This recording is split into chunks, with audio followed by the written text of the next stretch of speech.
pacing dito hanggang sa may last 100-meter mark. Yung sa isa, si Iris. At yung kala natin, tatapos na ng karere. Iris under CB Ardonia. Ito pa na, nagpaparimate. Ang malakas na rimate ng numero 2, Etnan, under John Sadio de Ocampo. Sabi nga natin, kala natin kay Iris na yan. Pero ito, malakas na nagpaparimate nga Etnan. And also, the favorite Heroes del 96. Dikit-dikit na lang magkakasali ang tatlo na yan. Sapit ang finish line at dyan medyo makaka-ubos na ng bagya dyan si Etnad. Tingnan natin. Natin naman. So, 2. Okay, mukhang 2-6. Sige, although tingnan natin mamaya ang ating maging official sa ating race number 1. Replay as they turn for home. Nakasolo Ire. Maligo galit si Bigor Danta. At ito na dito mga boy. Tawi-tawi Island.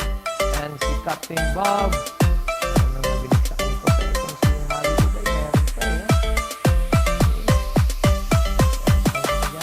Tawi-tawi Island. Then sa loob. Captain Bob. Ito na ating finish line.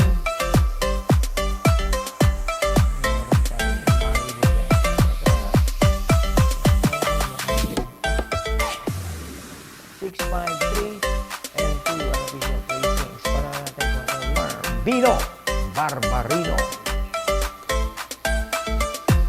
Ace Lama Replay, part-time lover. Ang siya nagdala ng bandera for race. At ayun na nga, challenge coming from Dreaming Always. Ako, natatapalan hanggang sa ultimo kwarto itong si Dreaming Always. At ayun na, nung ma-elite ni Edwin Blanca Flor.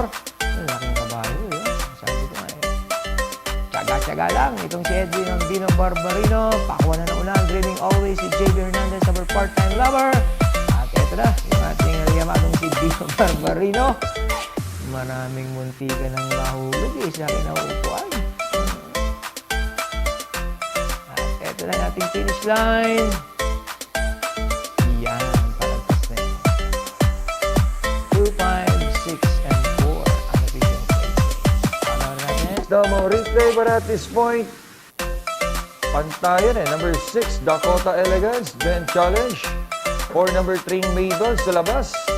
Ganon din sa numero 1, Parisian Light. Nagdikta nga ng pacing dito sa Winghart in the early goings. Pero nasa tercero pwesto lang to. Nagpaparimate na nga si Rick Parker. Ito na, walang makakuha ng unahan. Wala nang nagawa kung makalapit pa ng gusto. Pero dikit na magkakatalo talaga yan. Number 6, Dakota Elegance. Malaking factor na nakaitad sila by about 2 to 3 lengths na over number 3, Mabel. At yan, kapiraso na lang magkakatalo. Tignan natin. Going to be 6. Yun, by ahead. 3, 1. Tapos pang-apat yung 4 Krugeran. 6-3. Breeder Miss Melency Habla, 402 kilograms glove. Havana. Ace Lama Replay, Real Equity. Ang siya nagdala ng bandera for race. Pero paubos na yan. At ito na, Biado, Batang Kanlaon. Kaming Baya, Marilag Skydance. At yun, yung ating eventual winner na si Club Habana with Kelvin Villalobos. Nakalabas-labasan. Bagyang makakauna na rito. Numero 1 si Batang Kanlaon. So may dating ito si Club Habana with Kelvin D. Ababa. Kaming Bala Marilag. Nandiyan na din na natin niya. At dito nga, yan. Una na Club Habana over Batang Kanlaon. Natin 5, 1, 3, and 4. Ano pinili? Nagkala, maganda sa Terensyahan, nakagapay ng segundo pwesto. Numero 2, Gold Rush, but at this point, nauuna na. Gold Rush against number 7, Creation of Adam, papilog na. At ito na, magkakaroon mga ng challenge. Numero 3, longest shot na Wolfgang. At dyan sa may last 100-meter mark, larong nauuna na dyan. Numero 2, Gold Rush over number 7, Creation of Adam. Tapos late charge for number 3, Wolfgang. Magkakatayan sa finish line. Dos, Gold Rush and Wolfgang. Tingnan natin datingan para sa ating penta. So, 2, 3, 7, 6. Tapos, pang-5 yung 4. Stay. 2, 3, 7, 6, and 2. Mahabol na rin. 4 Jen Sadenap na siya ating eventual second placer.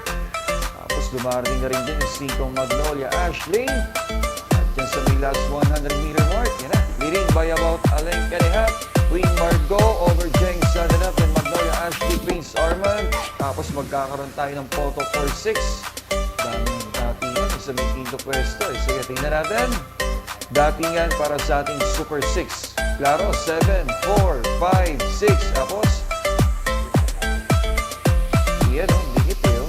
Mukhang fresh yung pang-5. Tapos yung photo for 6 natin between 8 and 2. Calde Loreto, tapos Prince Armand. Sige.